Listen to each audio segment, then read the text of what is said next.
네 딸을 데리고 가리라. 예, 오늘 말씀 보시면은요, 이 야곱이 베델로 분명히 가야 됩니다. 그런데 베델로 가지 않고 서쪽에 있는 이 세겜의 자리를 잡고 살려고 하다가 벌어지는 일들이 나오고 있습니다. 심지어 이 세겜에 살겠다고 완전히 이 세겜의 땅을 사지 않습니까? 자, 그래서 그렇게 자리 잡고 있는데 어떤 사건이 벌어집니까? 이 레아가 야곱에게 낳은 딸 디나가 그 땅의 딸들을 보러 갔다가 이렇게 치욕을 당하는 그런 장면이 기록되고 있습니다. 에서와의 만남이 극적으로 해결됐지만 그 이후에 디나가 이런 사건을 겪게 되죠. 여기서 이 디나의 사건을요 조금 더 확장해서 우리가 살다가 보면은 감당하기 어려운 일을 당할 때가 있습니다. 사람들한테 뒤통수를 맞을 때가 있고 전혀 예상치 못한 일들을 겪게 돼서 마음이 아픈 순간들이 있죠. 자, 그렇게 좀 확장시켜서 한번 바라보겠는데요. 그런 순간들이 다가올 때 우리는 사실 반드시 생각해 보게 될 것 중에 하나가 내가 지금 하나님의 뜻 안에 제대로 머물고 있는가 이것을 돌아보게 된다라는 것입니다. 역으로 하나님의 뜻 가운데 있지 않고 즉 베델로 가야 되는데 세겜에 자리 잡고 있다. 이것들을 확인할 수 있는 어떤 길이 된다라는 것이죠. 자, 그래서 그런 어떤 큰 맥락 가운데 우리가 좀 이것을 우리에게 적용해 보자면 우리가 예상치 못한 뒤통수를 맞았을 경우 또 예상치 못했던 가슴 아픈 일들을 당했을 경우 이렇게 좀 우리가 적용해 볼 수 있을 것 같은데요. 그래서 이제 1절부터 쭉 보시면은 이 디나가 그 땅의 딸들을 보러 나갔다. 즉 가나안에 대한 어떤 호기심이 생긴 것이죠. 그래서 나갔다가 그 사람들과 친해졌고 또 그 사람들과 친해지는 가운데 이 하몰의 아들 그 땅의 추장 세겜과도 친해지게 됐어요. 그래서 그가 그를 보고 끌어들여서 욕되게 하는 그런 장면들이 나오죠. 여기서 우리가 알 수 있는 것이요.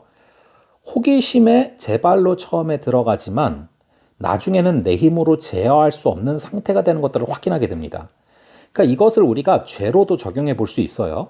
이 죄라는 것을 우리가 호기심을 갖고 처음에는 스스로 들어가는데 나중에는 이 죄가 우리를 통제하지 못하게 만들어버리고 그래서 내가 내 힘으로 제어할 수 없는 상태가 된다는 것이죠. 그래서 우리가 살면서 너무 지나친 어떤 죄에 대한 호기심 이런 것들이 백해무익하다라는 걸 알게 되고요. 굳이 우리가 어떤 길을 걸어갈 때 가보지 않은 길이 있죠. 그런데 이것을 굳이 아닌 거를 걸어가 보고서 확인하고 그만두는 것은 참 좋은 방법이 아니다라는 것들을 바라보게 됩니다. 그러니까 불이 뜨거운 거를 굳이 만지지 않고도 안다면 가장 좋은 일이겠죠. 자, 그런 모습들 한번 우리가 짚어볼 수 있고요.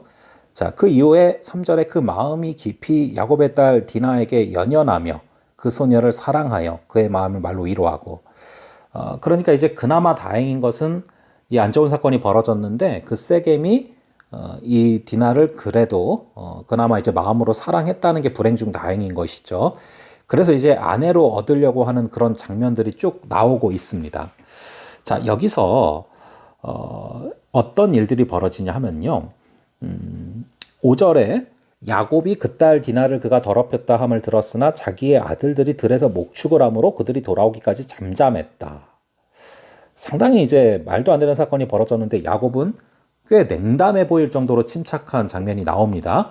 물론 야곱은 다리를 절고 환도뼈가 이제 부러지면서 다리를 저는 장애가 있었기 때문에 사실 야곱 스스로 또 무엇을 할 수 없을 만한 또 아주 나이가 많은 100살이 넘은 상태였기 때문에 뭐 그런 상황이었을 거라고 추정이 돼요.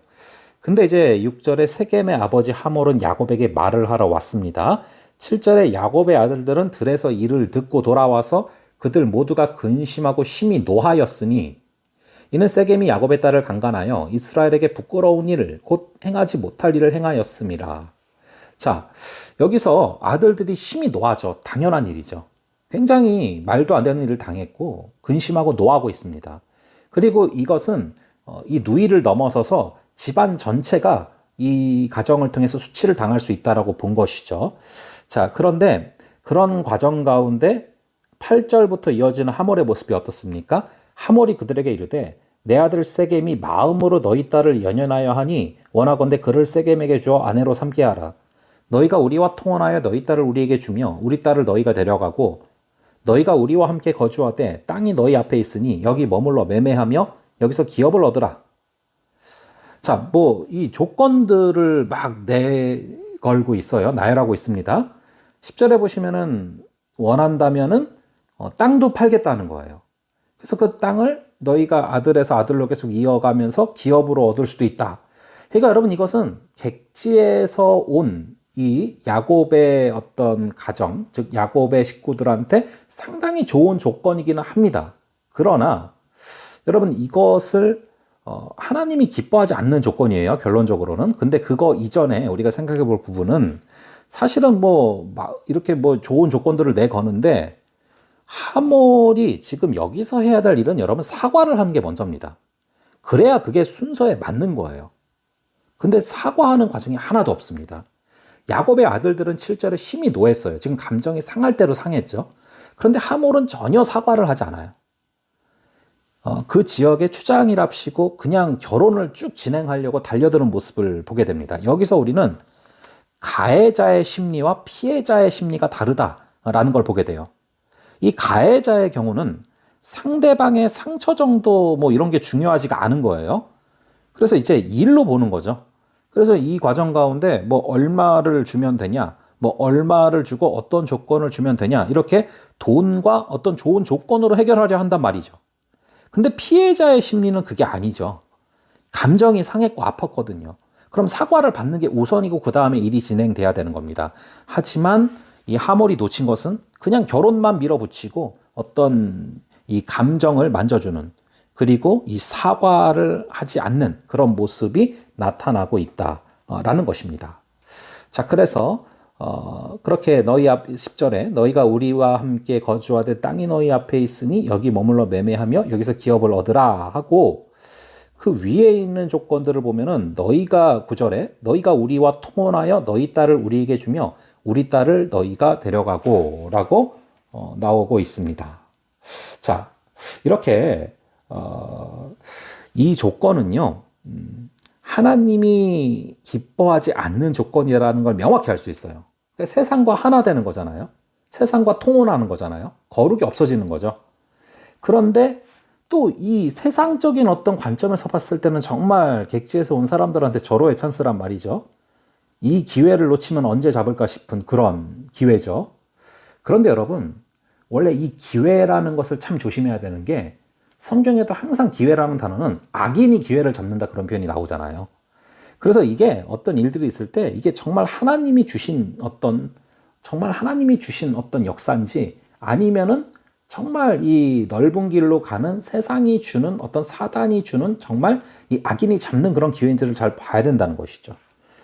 이 하나님이 주시는 기회는요, 세상이 주는 기회와 비교가 안 됩니다. 근데 이 세상이 주는 기회는요, 정말 신앙이 나쁠 대로 나빠질 수밖에 없는 그런 기회란 말이에요.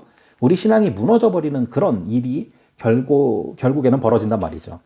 자, 그래서 이제 그런 것들 또 이렇게 우리가 생각해 볼 수 있는데, 결국에 이 11절에 세겜도 디나의 아버지와 그의 남자 형제들에게 이르되 나로 너희에게 은혜를 입게 하라. 너희가 내게 말하는 것은 내가 다 주겠다. 12절에 이 소녀만 내게 주어 아내가 되게 하라. 아무리 큰 혼수와 예물을 청할지라도 너희가 내게 말한 대로 다 주리라. 자, 뭐 모든 거 다 주겠다는 거예요. 굉장히 뭐 모든 걸 다 돈과 좋은 조건으로 해결하려고 하는 거죠.